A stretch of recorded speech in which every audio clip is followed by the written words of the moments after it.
Om Namo Bhagavate Vasudevaya. Om Namo Bhagavate Vasudevaya. Om Namo Bhagavate Vasudevaya. Narayanam Namaskritya Naram Chaiva Narottamam Devim Saraswatim Vyasam Tato Jayamudire. Nashtaprayasho Bhadreshu Nityam Bhagavata Sevaya Bhagavati Uttama Shloke Bhaktir Bhavati Naistaki. Om Agnanatimirandasya Gnananjana Shalakaya Chakshurunmilitamena Tasmai Shri Gurave Namaha. नमो विष्णुपादाय कृष्ण प्रेष्ठाय भूतले श्रीमते भक्ति वेदांत स्वामिनिति नामिने नमस्ते सारस्वती देवे गौरवाणी प्रचारिणे निर्विशेष शून्यवादी पाश्चात्य देशतारिणे जय श्री कृष्ण चैतन्य प्रभु नित्यानंद श्री अद्वैत गदाधर शिवासादि गौर भक्त वृंद हरे Krishna Krishna Krishna Hare Hare Hare Ram Ram Ram Hare Hare Hare Krishna. Okay, so we continue Canto 7, Chapter 7, verse 22. अष्टौ प्रकृतयः प्रोक्तास्त्रयेव हि तद्गुणाः विकाराः षोडशाचार्यैः पुमानेकः समन्वयात्. The Lord's 8 separated material energies, the 3 modes of material nature, and the 16 transformations, the 11 senses and 5 gross material elements. Within all these, the one spiritual soul exists as the observer. Therefore, all the great acharyas have concluded that the individual soul is conditioned by these material elements. So this is can be thought of as the body of the individual being or the Virat Rupa. So let's see what Prabhupada is saying. As explained in the previous verse, Kshetreshu Deheshu Tatatma Yoger Adhyatma Vid Brahma Gatim Labheta. A spiritually advanced person can understand how the spiritual particle exists within the body, and thus by cultivating spiritual knowledge, he can attain perfection in life. Now, the idea of gaining spiritual knowledge is to achieve perfection in life. What is spiritual knowledge? That I'm not this body, I'm spirit soul, and that I'm present in this body. The body is my vehicle, and since it's a vehicle, I need to get somewhere. And where do I get? Where should I get to? I should get to the perfection of my life, which is to achieve the Supreme Lord service. So one who cultivating is different from just knowing. Cultivating means that we have to know, and then we have to do mananam, we have to think about it, we have to incorporate it in our life, like that, right? So it's not some simple loose activity of just hearing. Cultivation, cultivating crop, right? Like, which means it is involved job. It's an involved job, right? Then he can attain perfection in spiritual life. And the intelligent person who is expert in finding the self within the body must understand the 8 external energies. Bhumirapo vayu kamano buddhirevacha hankara ityame binna prakriti rastada. The intelligent person who is expert in finding the self within the body. So this is very important. See, again, that is why Prabhupada, every statement is very, very important. Unintelligent person will only see the body. He doesn't find the self within the body. Until an unintelligent person just sees the body, that's all. He thinks he is the body, and taking care of the body is his soul and whole goal in life. But the intelligent person sees beyond the body, he sees the self within the body.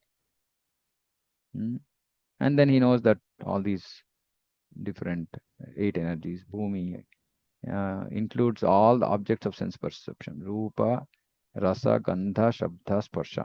Within the earth are the fragrance of roses, the taste of sweet fruit, and whatever else we want. Stated in Srimad Bhagavatam, Sarva Kama Dugha Mahi. The earth contains all our requirements. Thus, the objects of sense perception are all present in Bhumi, or the earth. The gross material elements and subtle material elements constitute the total material energy. So we know all this. Within the total material energy are the 3 modes or qualities, Sattva, Rajas, and Tama. These qualities belong not to the soul, but to the material energy.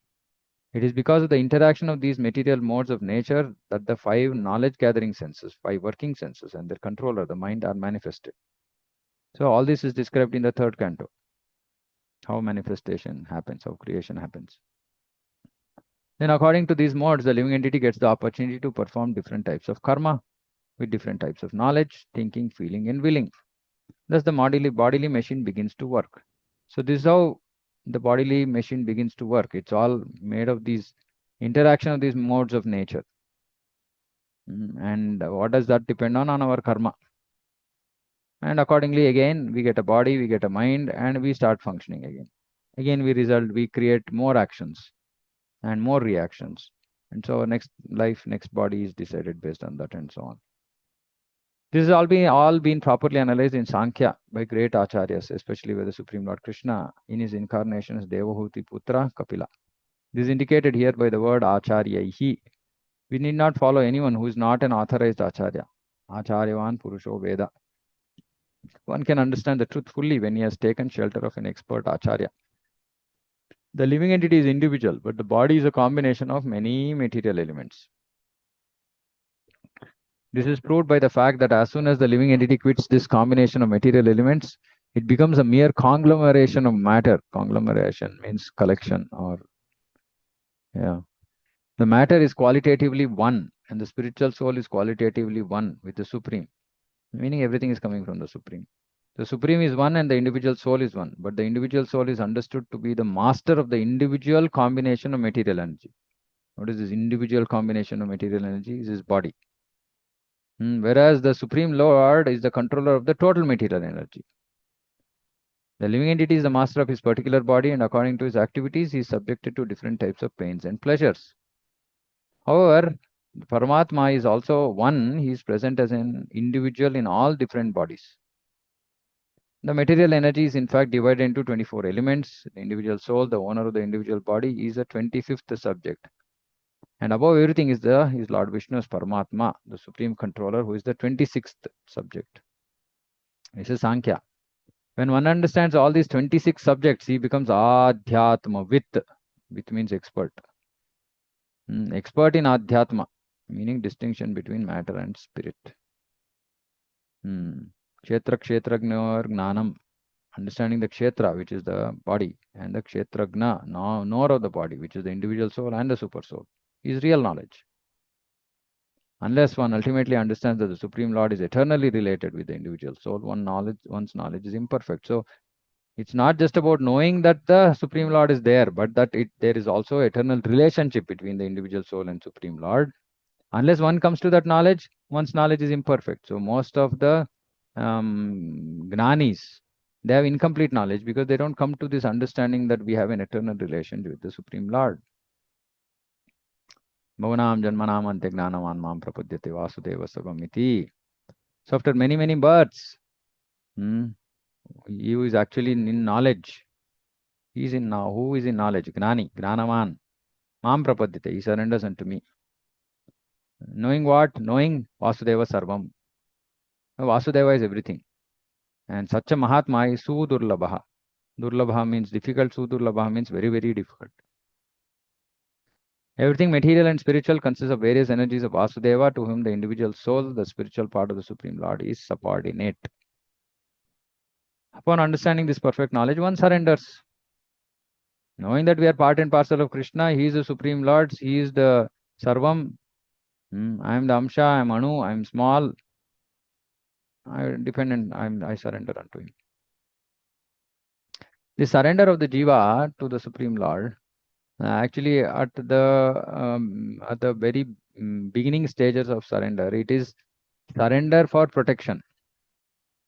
That's why Krishna is saying, Sarvadharman parityaja mam ekam sharanam raja. Surrender to me, am tvam sarva papebhyo mokshayashyami. I will protect you. So in this situation, devotee is in dasya and he just simply depends on the Lord for everything. He's just sold out dog. That's all. Whatever comes in his life, oh Krishna. Then once he gets that, he's fixed in that faith that okay, Krishna is there. Krishna is my master. Krishna will take care. Then slowly, by the association of advanced devotees, by hearing from them, etc., that jiva will make further progress in dasya, in specific moods, called Sakhya, Vatsalya, Madhurya. But the beginning of that surrender is actually to have firm faith that Vasudeva Sarvam, he is everything. He is in control of everything. He is everything, he is in control of everything. There is nothing beyond him. Right? So then we surrender to the Supreme, Lord with the mood of full dependence. depending on the Lord. Then when we make further progress, then the Lord depends on us. Meaning, Lord is dependent on Yashodamai, right? So the role reverses. But the initial stage of surrender is to just depend on the Supreme Lord for everything. And it takes one jiva many lifetimes to get there. And once we get there, we should not waste it. Actually, which is why, if it was, if suppose the Lord was to say, okay, see, that you have come to me, I want to show you how valuable it is. And then, if suppose say he took a weighing scale and put all the most valuable diamonds in the world and weighs it and shows that still all the diamonds in the world cannot actually cannot become equal to what a person has got in terms of devotion to the Lord. That means that it's invaluable. Maybe then we might be able to understand, saying that, oh, such a superior thing, that all the most precious things in the world are actually not able to weigh equal, make it equal. It's so invaluable. Then maybe we might take it seriously, because now we think that, okay, devotion, but then there are so many other material things. Put all that valuable material things on one side of the scale and bhakti to Krishna on the other side, and it can't match. Then we can maybe hopefully understand, saying that, oh, it's so valuable. Why am I throwing it away? So one has to take it very seriously. Unfortunately, yesterday I was talking to some devotees, and I heard that some initiated devotees are not doing their chanting properly. Now I felt very bad, saying that, they've come till here. They've taken initiation also. Still they're not chanting. Still they're doing some, they don't have, their heart is not in devotion. Their heart is on useless things of this material world. So it's so precious, but we can just throw it away. It's unfortunate, but we do it. We are so foolish.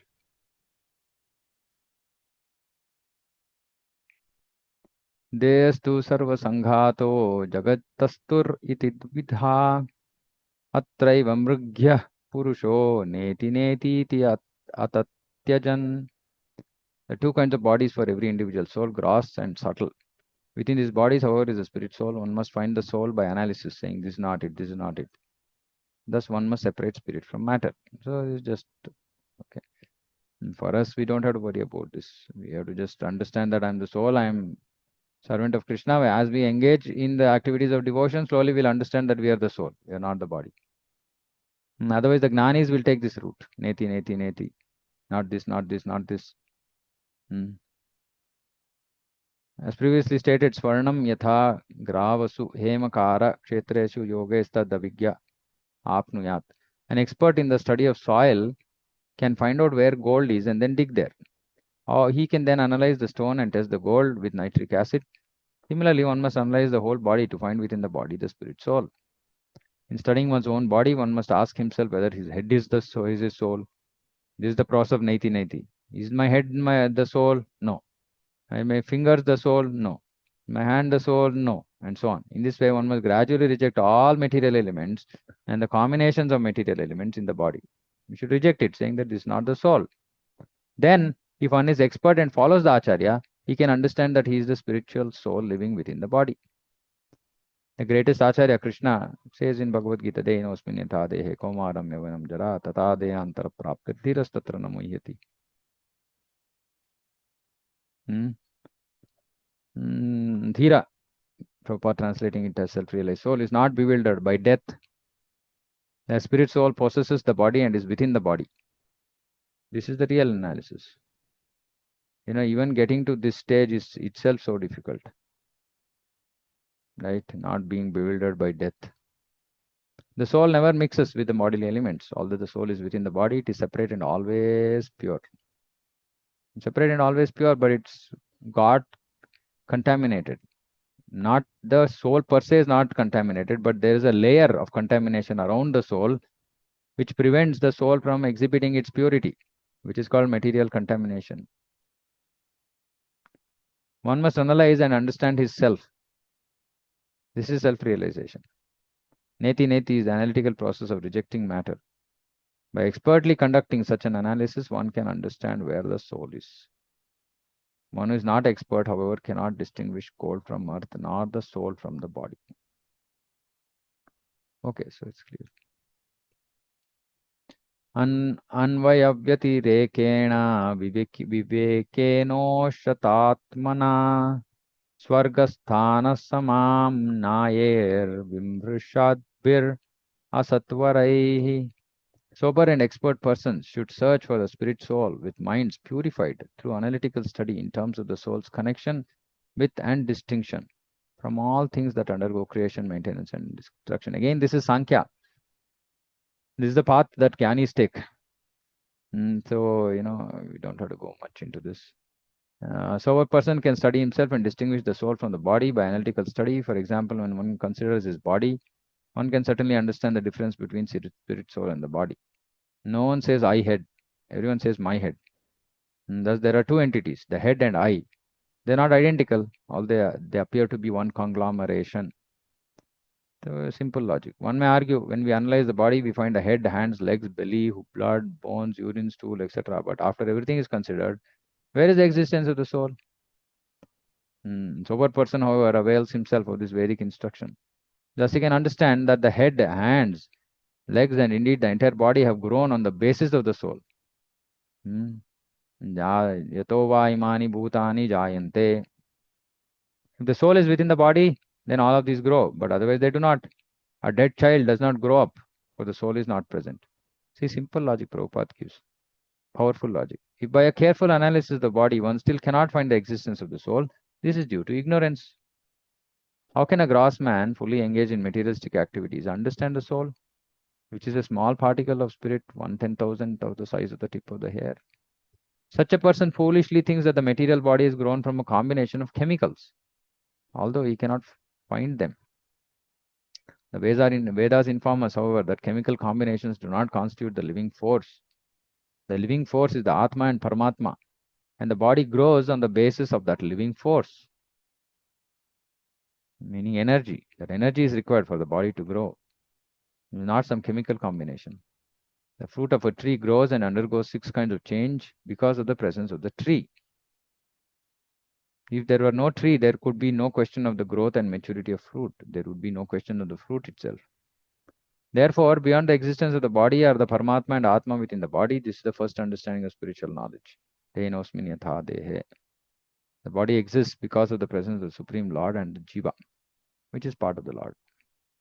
Maya tatam idam sarvam jagad avyakta murtina matsthani sarvabhutani na chaham teshvavastitha. Krishna is saying everything is in me, I am not in them. All beings are in me, but I am not in them. Supreme Soul exists everywhere. Vedas enjoin Sarvam Khalvidam Brahma. Everything is Brahman, or an expansion of Brahman's energies. Sutre Maniganaiva, Bhagavad Gita, Krishna says, everything rests on me like pearls strung on a thread. The thread is the principal Brahman. He is the supreme cause, the supreme Lord upon whom everything rests. Mattaparataram Nanyat. That is Brahman. So Krishna, when he is talking about all this, he is talking about Brahman. Of course, all features of Brahman can also be attributed to the Supreme Lord himself. So that way we can say everything rests on Krishna. He is the supreme cause, Sarva Karana Karanam. But also it's true about Brahman also. Thus we must study the Atma and Paramatma, upon whom the entire material cosmic manifestation rests. Rest means it depends on it. If the Atma Paramatma is not there, then no material cosmic manifestation cannot come into existence at all. This is explained by the Vedic statement, Yato va imani bhutani jayante yena jatani jivanti. Buddher jagaranam swapnaha sushuptir iti vrittayah ta yenaivānubhūyante sodyaksha purusha paraha. Intelligence can be perceived in 3 states of activity. States. wakefulness, dreaming, and deep sleep. The person who perceives these three is to be considered the original master, the ruler, the supreme person of God. Who perceives these three. So who can perceive wakefulness, dreaming, and deep sleep? Only Paramatma can perceive. Because Atma can only perceive wakefulness and dreaming, but he can't perceive deep sleep.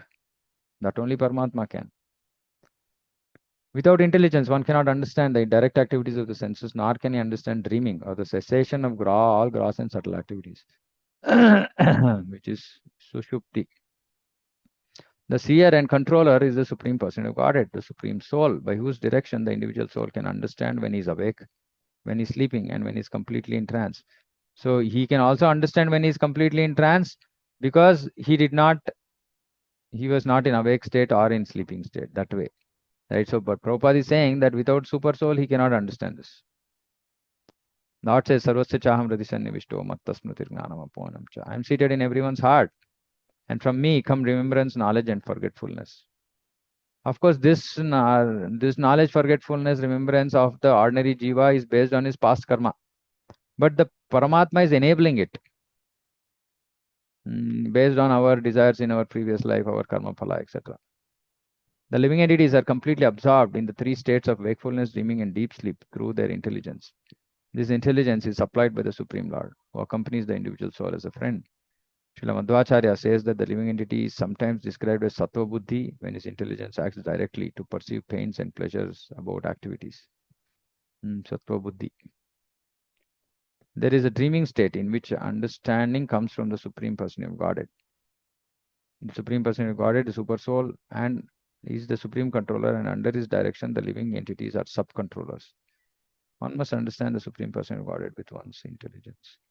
Okay, so primarily for us, this one is everything, all that intelligence, everything is coming from the Supreme Lord. That's what we have to understand. It's not we are not doing any of this. एभिस्त्रिवर्णैः पर्यस्तैर्बुद्धिभेदैः क्रियोद्भवैः स्वरूपम् आत्मनो बुद्धेः गन्धैर्वायुम् इवान्वयात्. As one can understand the presence of air by the aroma it carries, so under the guidance of the Supreme Person of Godhead, one can understand the living soul by these three divisions of intelligence. These three divisions, however, are not the soul. They are constituted of the three modes and are born of activities. So super technical. As already explained, there are three states to our existence, namely wakefulness, dreaming, and deep sleep. In all three states, we have different experiences. Thus, the soul is an observer of these three states. This is clear. Actually, the activities of the body are not the activities of the soul. The soul is different from the body, just as aromas are distinct from the material vehicle in which they are carried, meaning the air. The soul is unattached to material activities. This analysis can be considered by a person who is fully under the shelter of the lotus feet of the Supreme Lord. Yasmin vignate sarvam evam vignatam bhavati. If one can understand the Supreme Lord, one can automatically understand everything else. Because of not taking shelter of the Lord's lotus feet, even great scholars, scientists, philosophers, and religionists are always bewildered.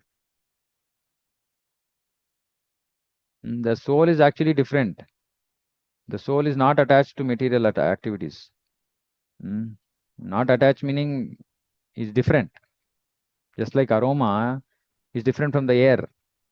So soul is different from the body and its activities. But just because we are wrongly thinking that the body is ourselves. That is illusion. That otherwise the soul is different. The activities of the body are different from the activities of the soul. It's not the same. Who can understand all this? One who is fully surrendered unto the lotus feet of Supreme Lord. Ene Ravindaksha Vimuktamaninas Bhavad Avishuddha Buddhayah. Avishuddha Buddhayah. Contaminated intelligence. Vimuktaman is tvai asta bhavad. So even though one may artificially think himself liberated from material contamination, if he has not taken shelter of the Lord's lotus feet, his intelligence is polluted and he can fall down. Indriyani paranyahur indriyapya param manah manasastu para buddhir yo buddhe paratastu saha. Above the senses, the mind. Above the mind is intelligence. Above the intelligence is the soul. Ultimately, when one's intelligence becomes clear through devotional service, one is situated in Buddhi Yoga. Buddhi Yoga means what? He uses his Buddhi only to serve Krishna. In intelligence is connected. For that, that intelligence has to become clear through devotional service. Then the intelligence gets connected to the Supreme Lord. That is Buddhi Yoga. Buddhi is intelligence getting connected through Buddhi is Buddhi Yoga. Meaning then that Jiva, the devotee, uses his intelligence in all situations to serve Supreme Lord. And then what path should be taken? That Krishna is saying, Dadami Buddhi Yogam. I will give him that path through his intelligence. When devotional service develops and one's intelligence becomes clear, one can use his intelligence to return home. See, this is what it is. So that intelligence is given. How to, using intelligence, I can connect to the Lord. Meaning, actually, it's the other way around. My intelligence is connected with the Lord. Whatever I'm thinking, wherever I'm applying my intelligence, I'm always connecting it with devotional service. This is Buddhi Yoga.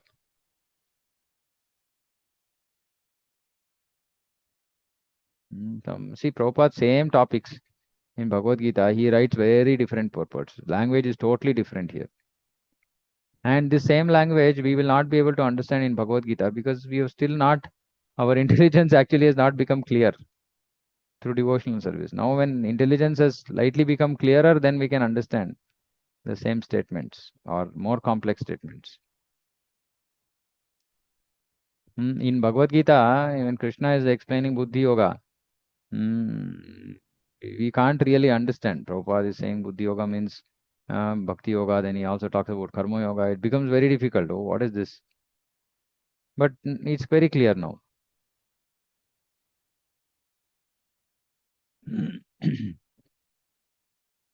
एतद्वारो हि संसारो गुणकर्मनिबन्धनः अज्ञानमूलोपार्थपि पुंसः स्वप्नः इवार्पयेत्.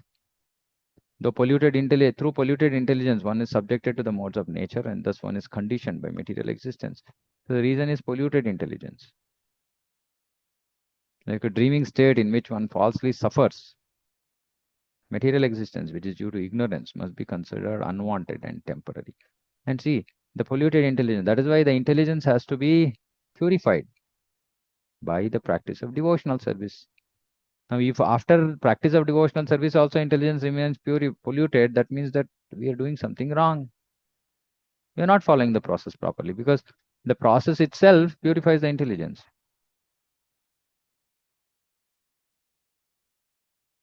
The unwanted condition of temporary life is called ignorance. Unwanted. One can very easily understand that the material body is temporary, for it is generated at a certain date and ends at a certain date after undergoing 6 kinds of changes. This condition of the eternal soul is due to its ignorance. And although it is temporary, it is unwanted. Condition meaning this situation of taking up a body is unwanted. Because of ignorance, one is put into temporary bodies. The spirit soul, however, does not need to enter such temporary bodies. It does so only due to his ignorance or his forgetfulness of Krishna. Therefore, in the human form of life, when one's intelligence is developed, one should change his consciousness by trying to understand Krishna. Then one can be liberated. Janma karma cha me divyam. Unless one understands Krishna and comes to Krishna consciousness, one must continue in material bondage. To end this conditional life, one must surrender. Sarva dharman parityaja. Prabhupada is saying that is demanded by the Lord. That you must do it. As advised by Maharaj Rishabdev, na sadhu manye yatatmanoyam asannapi kleshadah asadehaha. One must be intelligent enough to understand that although one's body is temporary and will not endure for as long as one has a body, he must undergo the pangs of material existence. As long as one has body, one must undergo the pangs of material existence. Can't help it. Therefore, if by good association, what is that good association? pure Vaishnavas and also instructions of the Guru, one takes to Krishna consciousness, his conditional life is vanquished and his original consciousness is revived. Hmm. So by good association, by instructions, otherwise it will not be revived. Otherwise we'll be just floating somewhere in Krishna consciousness, but we don't know what's going on. We should surrender. We should accept good association. We should accept the instructions of the spiritual master. When one is Krishna conscious, he can realize that material existence, whether one is awake or dreaming, is nothing but a dream and has no factual value. This realization is possible by the grace of the Supreme Lord. This grace is also present in the form of instructions of Bhagavad Gita. Therefore, Sri Chaitanya Mahaprabhu's mission is for everyone to engage in welfare activities to awaken the foolish living entity. Awaken the foolish living entity, especially in human society, so that he may come to the platform of Krishna consciousness and benefit by liberation from conditional life. Advacharya says, one must realize that the material condition of life is full of distress. One can realize this with purified intelligence. And once intelligence is purified, he can understand that unwanted temporary material life is just like a dream. We want more adjectives, unwanted temporary material life. Just as one suffers pain when his head is cut off in a dream, in ignorance one suffers not only while dreaming but also while awake. Here it's only in the dream we are suffering.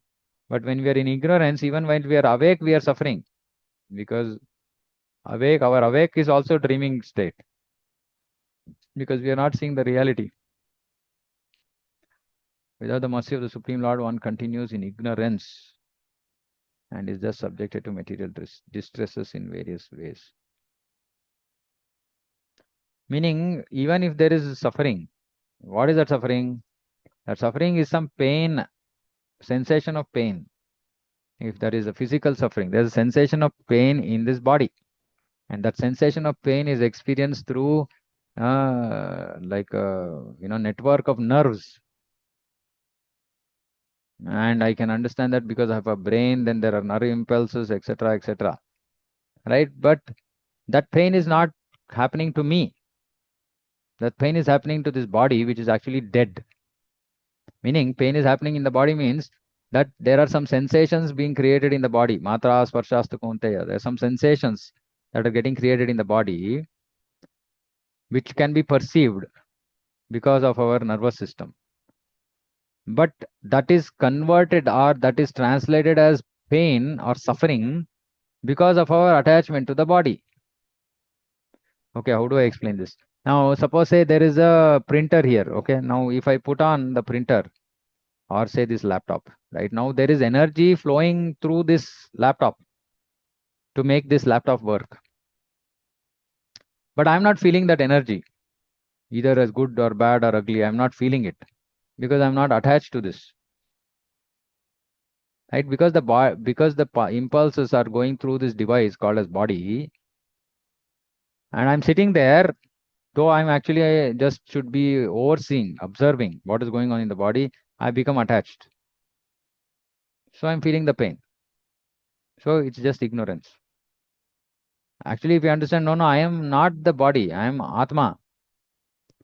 Experience of some sensations are there in the body.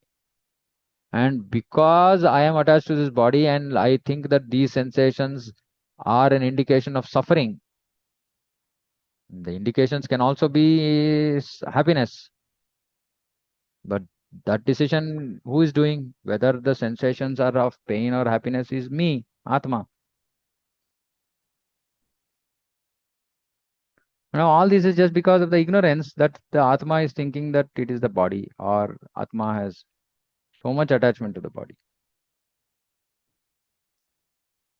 Yeah, Chiranjeev Prabhu. Prabhu, just to define like pain, my understanding of pain is like there are two levels of pain. Like one is physical pain and one is the mental pain, Hmm. the emotional pain. So, I mean, am I correct in my understanding, Prabhu? Yeah, it's physical pain, mental pain, but the ultimately all the pain, whether it is physical or mental, is just because of ignorance. Right? What is material? Mental pain. Mental pain is even horrible, right? Meaning physical pain, at least there is some visibly say something. Okay, I got hurt. There's a wound. Okay, physically something is there, and we might feel okay. There is some reason for I mean, pain. because of attachment, the Yeah, mental pain is so even subtle, right? There is nothing there at all. Simply because I'm thinking that it is painful, I am suffering. So it's all in the mind. It's all in the mind. That's why it's called ignorance. Remember this, when there is pain in the body, just remember that, okay, it's one body and it's going through it's experiencing some impulses. Some, nervous system is there and it is experiencing some sensations. Okay, and because I am this Atma who is attached to this body, I am seeing these impulses as suffering. Some other impulses I see as happiness, enjoyment. That's all. Right? If I'm not attached to this body, then I might not be too affected by those same impulses, whether they indicate suffering or happiness. Is this clear?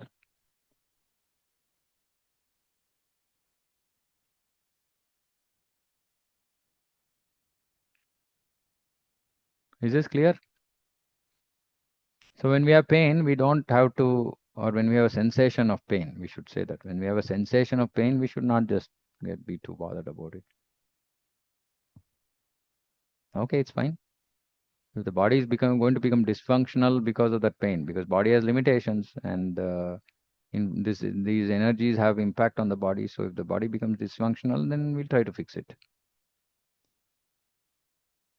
Otherwise, no need to take it to heart or get too affected by that. Similarly, mental, right? So many problems, this problem, that problem. What is this problem? Just my understanding saying that this is not good for me. That is problem. And that is based on what thinking? Thinking that I am the body.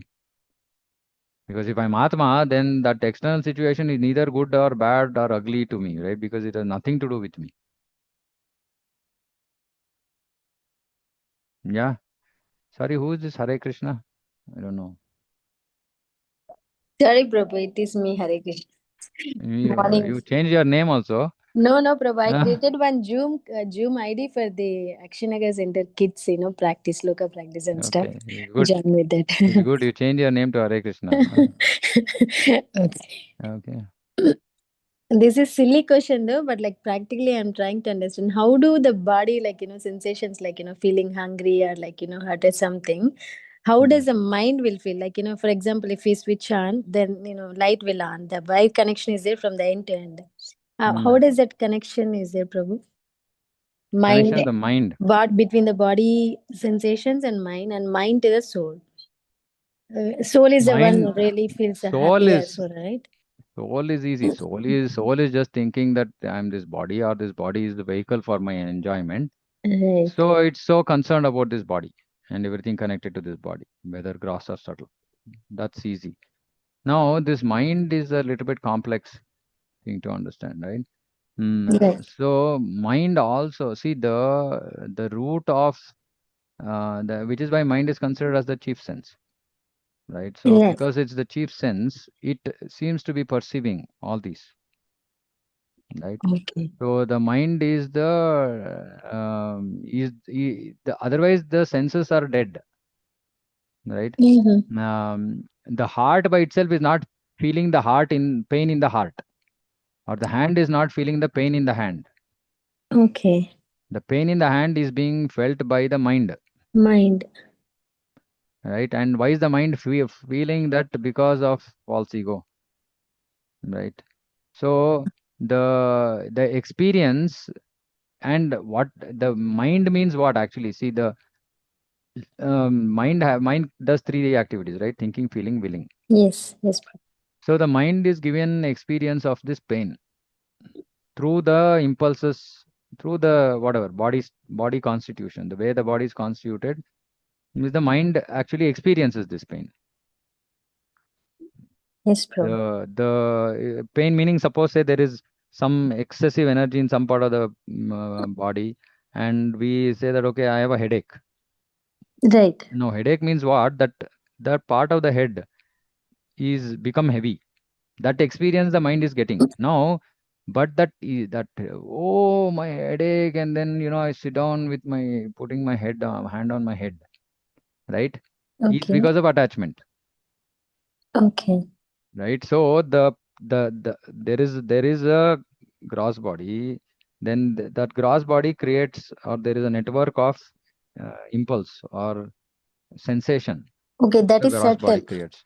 No, That no, is that is subtle. gross body. That's not subtle. That is gross body, which is all your nervous system, etc. The Okay. mind is, because it's the seat of, or the chief sense, mind is allowed to experience these sensations, right? So, which means because of the mind, I'm now able to experience this feeling of pain, Right. right? But when I'm too attached to the body, then that pain becomes a big problem for me, Okay. right? So, if suppose that there's a sensation of pain, okay, if you suppose if we are not attached to the body, we might not be affected by the pain. Okay, there is pain in my leg, but I still have to go on. That's all. That also Mm. happens even when somebody has some desire to do something materially, and then they're fixed in what they want to do. Then they're not so affected by the obstacles, which could be some pain in the body, Right, bro. right? So the determination also is there in the mind, saying that no, no, no, I have to absolutely do this, right? So Right. now all this is happening in the layer of mind. Mind.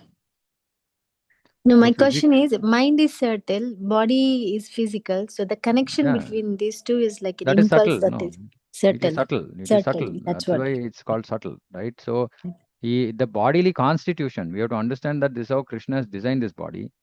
That Yeah, the bro. whatever is happening to the gross body is experienced by the subtle Mind. mind. That is the constitution. That's how Krishna has designed it, Right, bro. right? Okay, So there thank you. is there one link for the mind? No, because the mind itself is not existing, as in is not gross. So there can't be a physical link for you Ah, to yes. experience that. It is subtle, so it'll Subtle. experience it subtly. Right. But it is given the experience. The mind is given the experience. That's why the mind is called chief sense. All the Right. others are gross, but the mind alone is subtle. Though, but still, that subtle mind is called the chief of sense, all senses. Okay, but what is the role of intelligence, Prabhu, here? Discrimination. Discrimination. That's Okay. what these verses are saying. No, your intelligence is contaminated. If contaminated intelligence means we will destroy ourselves. Purified intelligence means we will, do things which are Right. beneficial for us. Okay, Prabhu. Thank you. Hare Krishna.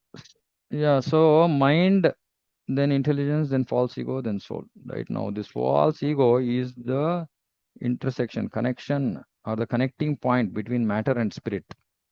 Meaning the Atma now becomes connected to the subtle body and the gross body through this false ego. And what is that false ego? Thinking that this body is me, or this body is mine, or it's important. That is that false ego, Okay, Prabhu. right? Yes. And when this false ego doesn't translate to real ego, intelligence remains polluted, Mm-hmm. right? That is why we have to destroy this pollution from the top. We can't stop Okay. activities of senses. We have to start from top. What is the top? Is removing false ego, I'll seek. right? And the other processes go through from the bottom, meaning they go from saying that, okay, I'm going to control my senses. And thereby I'm going to realize saying that I'm not the body, Right. right? So, but ours is a superior process. Our process starts from top and comes down, and automatically senses are directed or put into right use. Vishayas Right. nivartante niraharasya dehina.